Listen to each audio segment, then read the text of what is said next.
Que feriez-vous si un garçon de 9 ans, avec des bottes rafistolées au ruban adhésif, prétendait qu'il pouvait guérir votre enfant? Et s'il avait raison? Ce matin-là à Birmingham, en Alabama, l'air était glacé. Pas assez pour qu'il neige, mais juste ce qu'il fallait pour faire apparaître la buée de vos souffles et engourdir vos doigts. Les gens entraient et sortaient à toute vitesse du Children's Medical Center sur la 7e avenue. Enveloppés dans des écharpes, serrant des gobelets de café comme des boucliers, ils semblaient fuir la douleur qui les avait menés là. Mais une personne ne bougeait pas. Il était assis sur un carton aplati près des portes tournantes, dessinant tranquillement dans un vieux carnet fatigué par le temps. Il s'appelait Ezekiel Ezek Carter, 9 ans à peine. Son manteau était trop grand, les manches retroussées. Une de ses bottes était maintenue par du ruban adhésif au niveau des orteils. Un bonnet rouge couvrait son front, descendant juste assez pour effleurer ses oreilles. Il ne demandait rien, ne mendiait pas, restait juste là à observer les allées et venues. Il était là presque tous les samedis. Au début, certains membres du personnel avaient tenté de le faire partir, mais ils avaient vite abandonné. Zek ne causait aucun problème. Il souriait quand on lui parlait, et quand il ne dessinait pas, il regardait. Toujours attentif. La plupart des gens supposaient qu'il avait un parent à l'intérieur. Un frère malade, peut-être. Ou alors il attendait qu'on vienne le chercher. Personne ne posait trop de questions, pas dans un endroit comme celui-là. De l'autre côté de la rue, garé près d'une bouche d'incendie, une Range Rover gris foncé tournait au ralenti. Le moteur restait allumé, mais le conducteur ne bougeait pas. À l'intérieur, Jonathan Reeves, la quarantaine bien entamée, mâchoire affûtée et tempes grisonnantes. Sa cravate était desserrée, son col froissé. Il avait de l'argent, on pouvait le deviner à la brillance impeccable de sa voiture, même sous les néons crus de l'hôpital. Mais il avait l'air vidé, comme un homme en bout de course.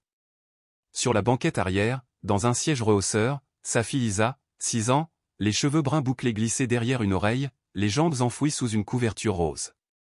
Ses yeux étaient grands ouverts, mais elle ne disait pas un mot. L'accident avait tout changé. Un instant, elle grimpait aux arbres, courait après ses cousins dans le jardin. Le suivant, elle était paralysée des hanches aux pieds, recluse dans un silence pesant. Jonathan ouvrit la porte arrière, la souleva délicatement, et la porta jusqu'à l'entrée. Il ne vit pas Zek au début. La plupart des gens ne le remarquaient pas. Mais Zek, lui, vit Jonathan. Il vit comment il tenait sa fille, comme si elle pouvait se briser à tout moment. Il remarqua le regard d'Isa, rivé au ciel, évitant le bâtiment.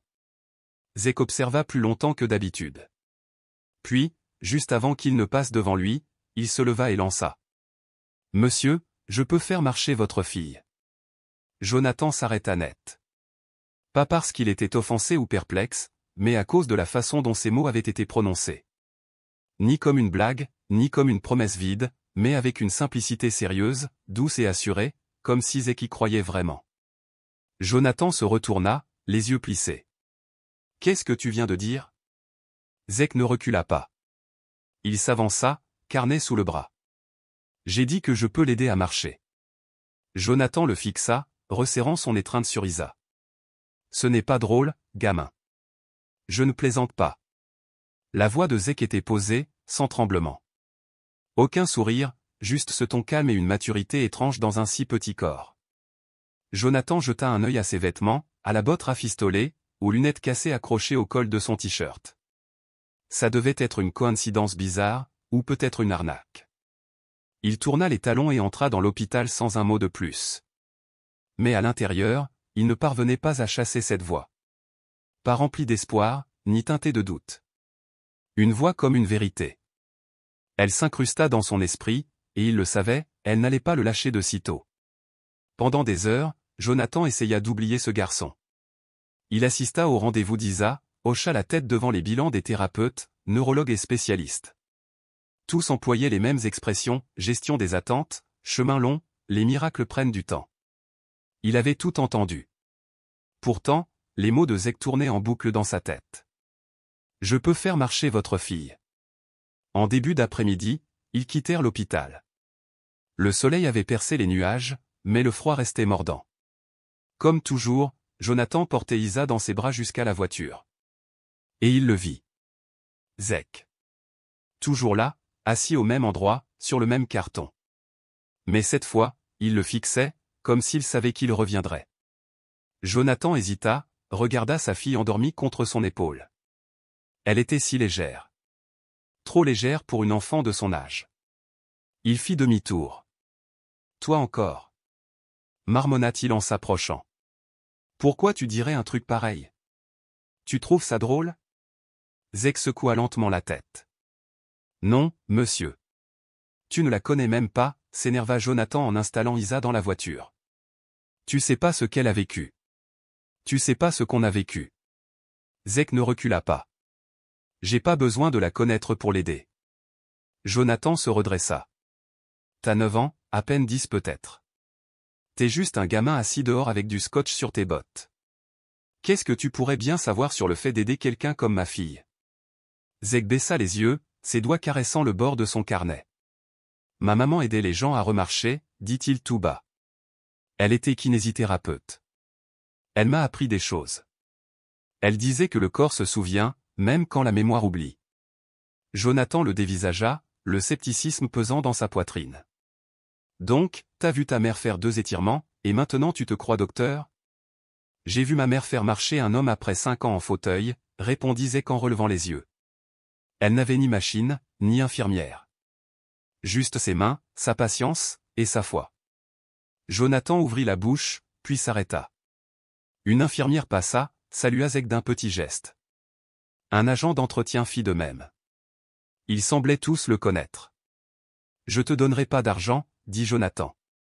J'en ai pas demandé. Alors tu veux quoi? Zek inspira profondément, fit un pas en avant.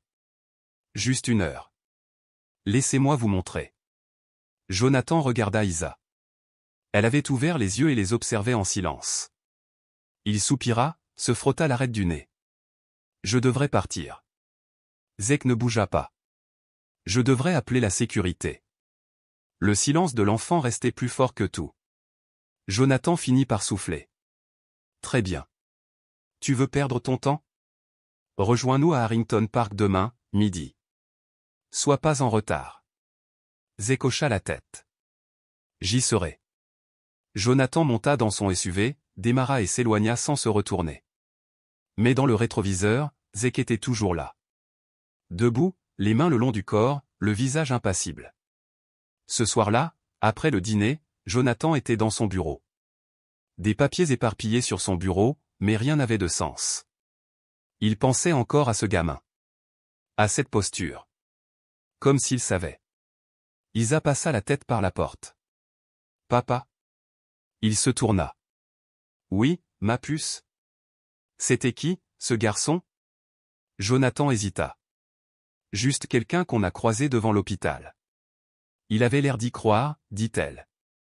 Croire à quoi? Que je pourrais marcher. Il la regarda, bouche entr'ouverte. Elle esquissa un sourire. Fit marcher ses doigts sur la coudoir de son fauteuil, comme s'ils étaient des jambes. Mais Jonathan, lui, ne souriait pas. Parce que, pour la première fois depuis longtemps, quelque chose s'était éveillé en lui. Quelque chose de dangereux. L'espoir. Harrington Park était le genre d'endroit qu'on ignorait facilement. Un terrain de basket fissuré, quelques balançoires grinçantes, et une pelouse qui tentait d'imiter un terrain de foot. Le dimanche midi, l'endroit était généralement désert. Mais ce jour-là, Zek était déjà là, assis sur le banc près du grand chêne. Il portait toujours sa veste trop grande, mais son carnet avait disparu. À la place, un petit sac de sport à ses pieds, et une serviette pliée posée à côté. À 12h07, le SUV de Jonathan arriva. Il ne dit rien. Sortit Isa, la posa dans son fauteuil, et la roula jusqu'au banc. Il évita le regard du garçon, les bras croisés, l'air tendu. Zek se leva.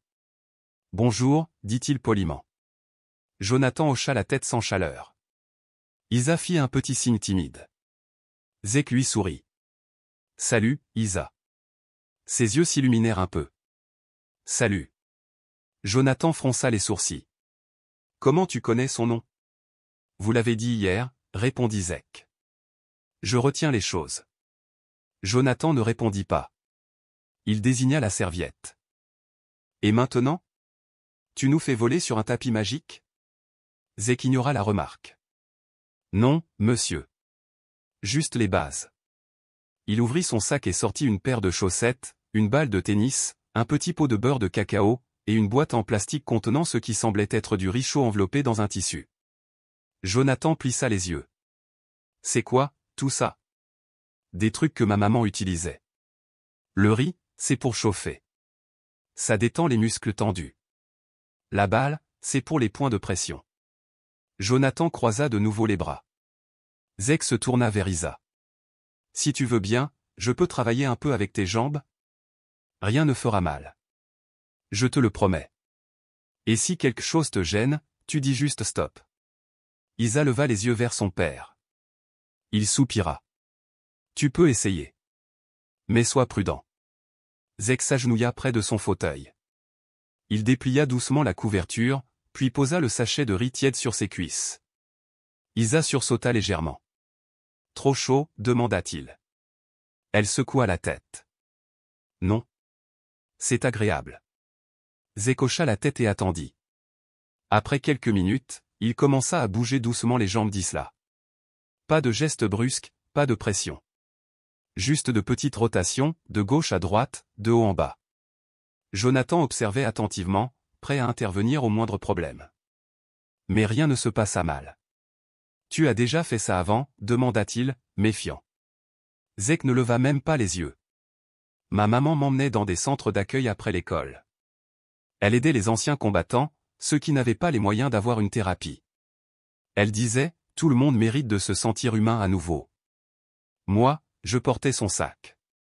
Jonathan arqua un sourcil. Et c'est elle qui t'a appris ça? Oui. Elle disait que le corps n'a pas toujours besoin de technologies sophistiquées. Il a juste besoin d'attention. Il tapota doucement le genou d'Isla avec ses jointures. Tu sens ça? Non, murmura-t-elle. Zek hocha la tête, sans être troublé. Ce n'est pas grave. Je continuerai à demander. Il continua à lui parler tout en travaillant, lui posant des questions sur ses couleurs préférées, ses plats préférés, les émissions qu'elle aimait regarder. Au début, elle répondait à peine.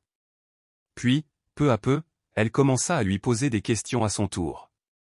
Tu vis dans le coin? Plus ou moins. Tu vas à l'école? J'y allais. Pourquoi plus maintenant? Zek hésita. Ma mère est tombée malade, puis elle est partie. Depuis, j'essaie de trouver ma voie. Isla baissa les yeux. Je suis désolé. Zek lui fit un petit sourire. Merci. Jonathan se détendit légèrement, sans dire un mot. Après une trentaine de minutes, Zek tapota doucement sa cheville. Tu sens ça? Isla cligna des yeux. Un peu, comme une pression. Zek leva les yeux vers Jonathan. C'est bon signe. Jonathan plissa les yeux. Elle dit ça parfois pendant ses séances régulières. Ouais, répondit Zek. Mais là-bas, elle est entourée de machines. Et parfois, les machines font peur aux enfants. Alors il se crispe. Il fit un geste vers le parc ouvert. Ici, il y a de l'air. Des arbres. C'est différent. Jonathan ne répondit pas, mais on voyait qu'il écoutait désormais. Zek aida Isla à étirer les deux jambes, puis lui montra des mouvements simples avec les orteils. Juste des petits frémissements. Elle essaya. Rien de visible, mais elle ne semblait pas découragée. Je te montrerai encore la semaine prochaine, disait en se relevant. Ça prend du temps. Mais tes muscles, il pointa ses cuisses et ils se souviennent encore. Il suffit de leur rappeler. Cette fois, Isa sourit plus largement. D'accord. Jonathan se racla la gorge. On ne promet rien, dit-il sèchement. Zek hocha la tête. Moi non plus. J'essaie juste. Jonathan le fixa longuement. Puis, sans prévenir, il sortit un billet plié de la poche de son manteau et le tendit. Zek recula. Non monsieur. Je ne veux pas d'argent. Jonathan parut surpris. Alors pourquoi tu fais tout ça? Zek haussa les épaules. Parce que votre fille a souri. Jonathan baissa les yeux vers Isla. Elle souriait encore. Mais il ne comprenait pas comment un garçon qui avait tout perdu pouvait offrir autant à une fille qu'il connaissait à peine. Le dimanche suivant, il faisait plus chaud. Pourtant, Zek portait toujours sa veste. Pas parce qu'il en avait besoin, mais parce qu'elle lui donnait l'impression que sa mère était proche. Elle l'appelait son « manteau de soignant ». Elle disait que tout bon guérisseur avait besoin d'un objet pour lui rappeler pourquoi il se soucie des autres. À 11h45, il était déjà au parc Harrington. Sa serviette était étalée, ses affaires bien rangées, une bouteille d'eau posée à côté. Quelques enfants jouaient au basket sur le terrain voisin. Un chien aboyait au loin. À midi pile, le SUV de Jonathan se gara. Isla souriait déjà avant même que la voiture ne s'arrête. Zek lui fit signe. « Salut Isa. »« Salut », répondit-elle joyeusement, ses boucles sautillant pendant que Jonathan l'aidait à s'installer dans son fauteuil. Jonathan avait l'air fatigué, encore une fois. Mais cette fois, il semblait différent. Moins accablé. Il adressa à Zek un petit hochement de tête. Aucun mot, mais c'était plus que la semaine précédente. Zek se mit au travail. Même installation, même compresse chaude. Mais quelque chose avait changé. Isa faisait des efforts maintenant. « Tu peux appuyer ton talon sur le sol ?» demanda-t-il doucement. Elle ferma les yeux, se concentra. Rien ne se produisit. « Ce n'est pas grave, dit-il. Parfois, ton cerveau met du temps à retrouver le bon chemin. C'est comme traverser une foule. Il faut juste insister. » Jonathan se tenait derrière eux, les bras croisés. Mais cette fois, c'était plus pour se réchauffer que pour se protéger. « Pourquoi tu fais tout ça ?» demanda-t-il soudain. Zek leva les yeux. « Parce que je me souviens de ce que ça faisait, quand ma mère aidait les gens. Elle les faisait se sentir importants. Moi aussi, je veux faire ça. » Jonathan hocha lentement la tête. « Tu n'as jamais pensé faire autre chose ? » Parfois, répondit Zek. Mais ça me semble juste. Jonathan regarda Isla. Elle tapotait légèrement ses orteils. Pour la première fois, il ne dit rien. Il regardait simplement. Les week-ends suivants, ils revinrent. Même heure, même endroit. Zek apprit à Isla à utiliser des élastiques pour renforcer ses chevilles. Il faisait rouler des balles de tennis sous ses pieds pour aider son cerveau à retrouver leur position. Il montra à Jonathan comment masser les points de pression derrière les genoux, lui expliqua comment chaque nerf avait un rôle, même silencieux. Puis arriva le mauvais jour. Le 4e dimanche. Zek arriva comme d'habitude. Mais quand le SUV s'arrêta, Isa ne souriait pas. Ses yeux étaient rouges. Jonathan avait l'air furieux. « Elle ne veut pas aujourd'hui » dit-il sèchement en la posant dans son fauteuil. Isa refusait de regarder l'un ou l'autre. Zek s'approcha lentement. « Qu'est-ce qu'il s'est passé ?» Isa croisa les bras. « J'ai essayé de bouger mes jambes ce matin. Rien. J'en ai marre d'essayer. Ça ne sert à rien. » Jonathan détourna les yeux, la mâchoire crispée. Elle est frustrée depuis tout le week-end. Zek hocha la tête. Il s'agenouilla à côté d'elle. « Tu crois que moi, je ne suis jamais fatigué ? » Pas de réponse. « Tu crois que je ne me suis jamais assis dans un foyer, en pleurant parce que ma mère ne pouvait pas se payer ses médicaments et que je ne pouvais rien faire, juste regarder ?» Ses yeux se tournèrent lentement vers lui.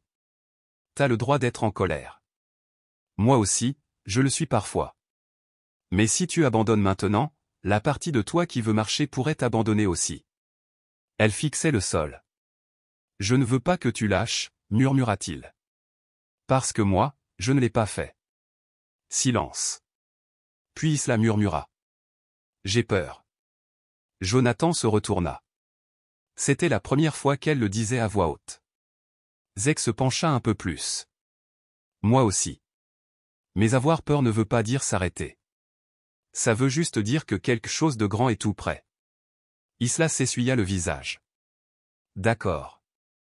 On recommence. » Et ils recommencèrent. Zek guida ses mouvements avec douceur, parlant peu, juste là, avec patience. Jonathan s'impliqua plus aussi, l'aidant à transférer son poids, l'encourageant à chaque petit frémissement. Au bout de 30 minutes, Isla bougea son pied droit. Pas un orteil. Tout le pied. Il glissa vers l'avant, lentement, avec raideur, mais il bougea. Jonathan s'agenouilla à côté d'elle, clignant des yeux comme s'il n'était pas sûr d'avoir bien vu. « Refais-le » dit-il. Et elle le fit. Zek sourit, mais ne dit rien. Il se contenta de s'asseoir en arrière et de regarder. Plus tard, ce soir-là, Jonathan se tenait devant sa maison, sur Crestview Drive, les yeux tournés vers la lune. Il ne se demandait plus qui était vraiment Zach. La question n'avait plus d'importance. À l'intérieur, Isla riait, racontant l'histoire du pied qui avait bougé à sa tante au téléphone. Pour la première fois depuis 6 mois, leur maison ne ressemblait plus à une chambre d'hôpital. Elle ressemblait à un foyer. Mais quelque chose avait changé en Jonathan. Pas seulement les jambes de sa fille, mais le poids dans sa propre poitrine. La culpabilité. La fierté. Le mur qu'il avait construit entre lui et le monde. Il se fissurait. Lundi après-midi, Jonathan était assis à son bureau, fixant un contrat resté vierge. Son téléphone vibrait toutes les quelques minutes, mais, appel, client. Mais plus rien ne semblait urgent. Ce qui tournait en boucle dans sa tête, c'était ce moment dans le parc. Le pied d'Isla glissant en avant, comme s'il lui appartenait à nouveau. Il l'avait vu de ses propres yeux. Et celui qui avait rendu ça possible, c'était un gamin de 9 ans avec des bottes rafistolées et un nom de famille qu'il n'avait jamais entendu. Il ouvrit un nouvel onglet et tapa « Ezekiel Carter Birmingham ». Rien. Juste quelques résultats dispersés. Des newsletters locales, des bases de données scolaires. Quelques mentions d'un certain Nazik et de sa mère, Monique Carter, dans une clinique communautaire. Pas d'adresse. Aucune info récente. Il referma l'ordinateur et s'adossa. Ce gamin était un fantôme. Sauf qu'il ne l'était pas. Le samedi suivant, ils étaient de retour au parc Harrington. Mais cette fois, quelque chose avait changé. Jonathan apporta un tapis en plus et une chaise pliante. En arrivant, il tendit un sandwich à Zach. Il ne dit rien. Juste un geste. Zach le remercia discrètement et le mit de côté. « Prête, Isa » demanda-t-il. Elle leva un pouce enthousiaste. « Allons-y. » Ils reprirent la routine. Compresse chaude, étirement, flexion des orteils. Cette fois, Jonathan participa pleinement. Il s'assit en tailleur dans l'herbe, imitant chaque mouvement que Zach expliquait. Il se trompa même une fois. « Tu plies dans le mauvais sens », disait qu'en souriant.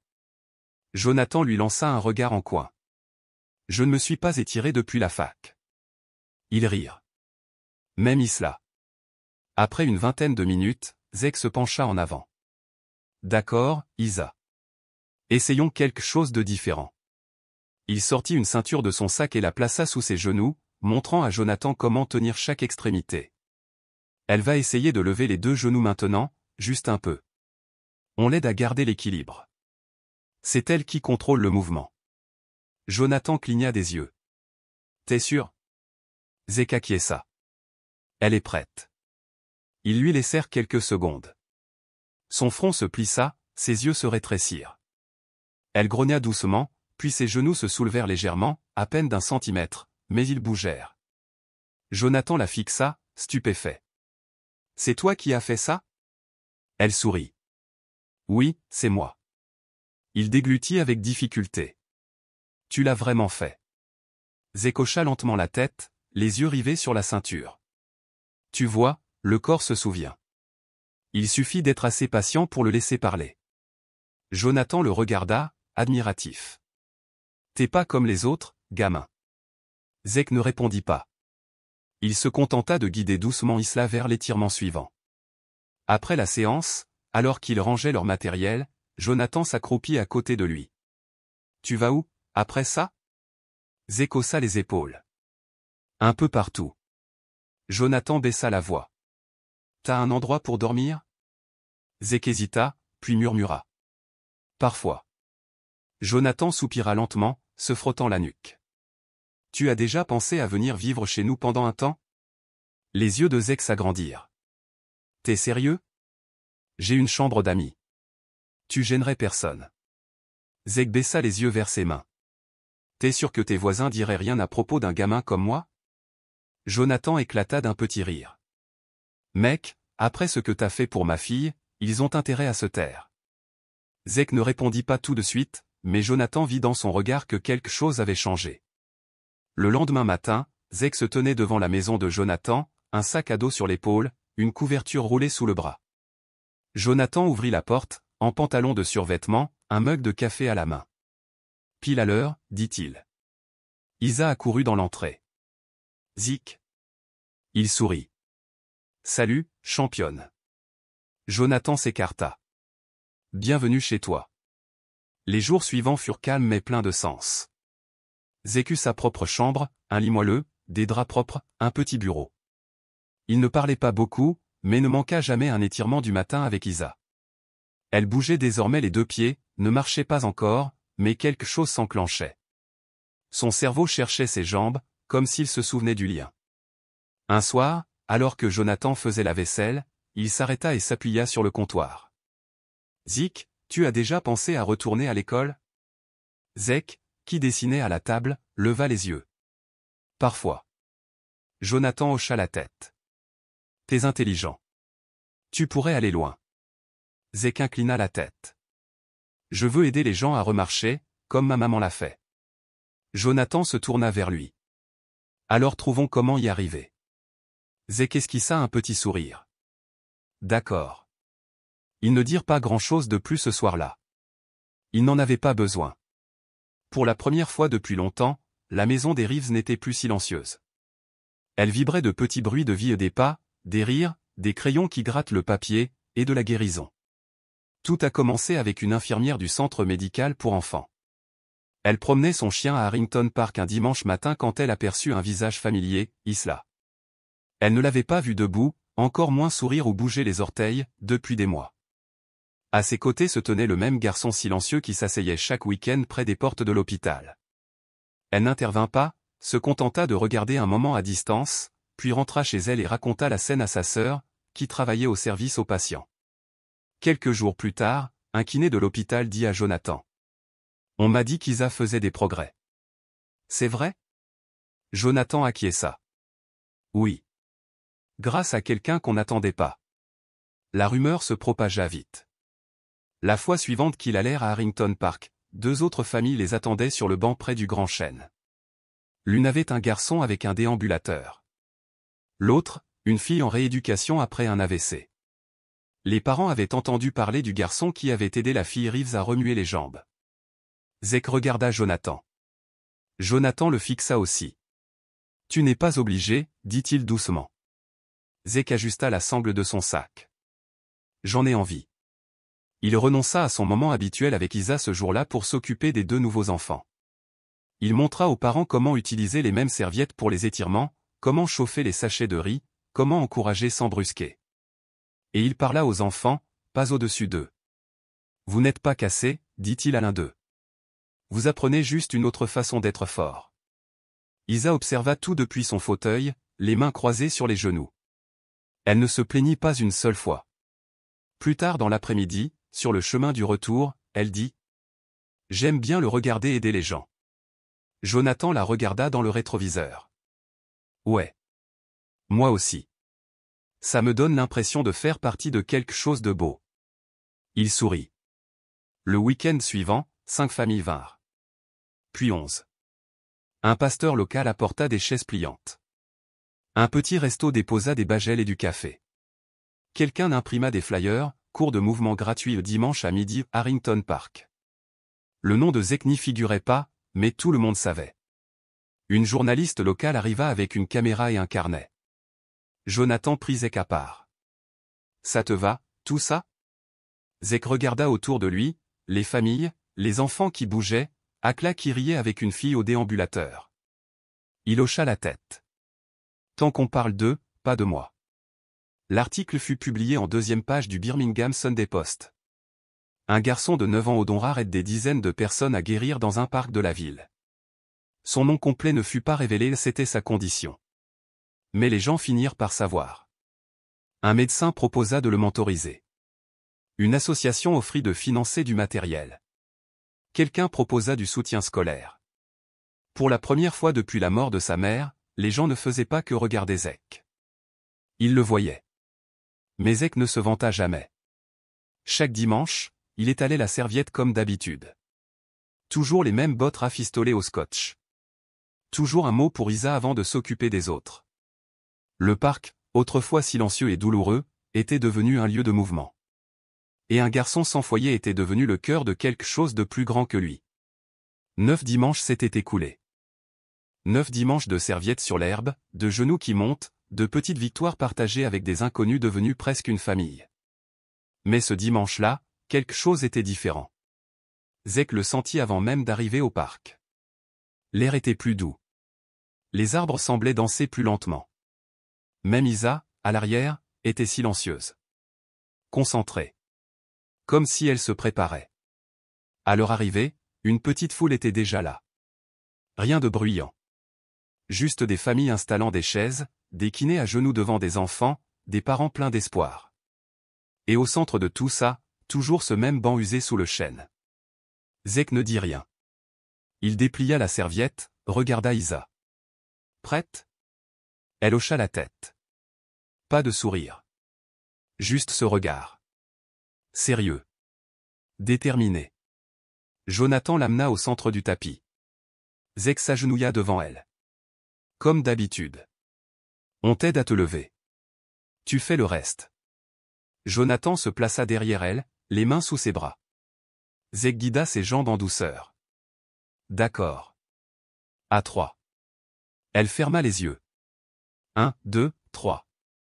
Jonathan souleva. Zek stabilisa ses genoux. Et elle se leva. Ses jambes tremblaient. Ses bras aussi. Mais elle tenait debout.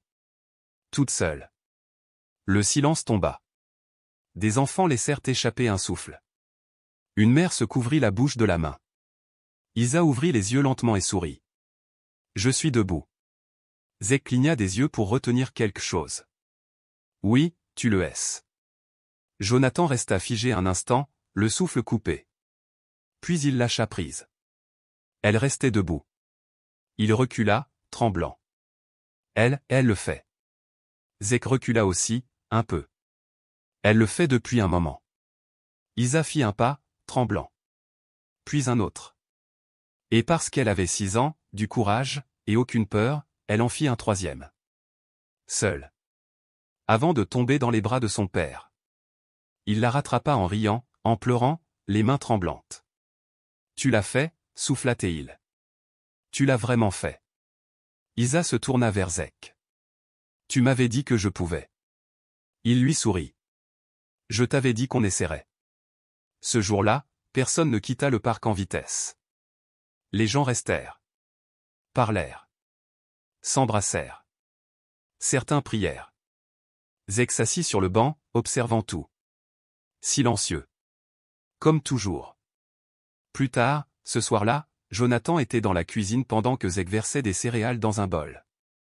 Tu sais, t'as tout changé, dit-il. Zek ne leva pas les yeux. Vraiment?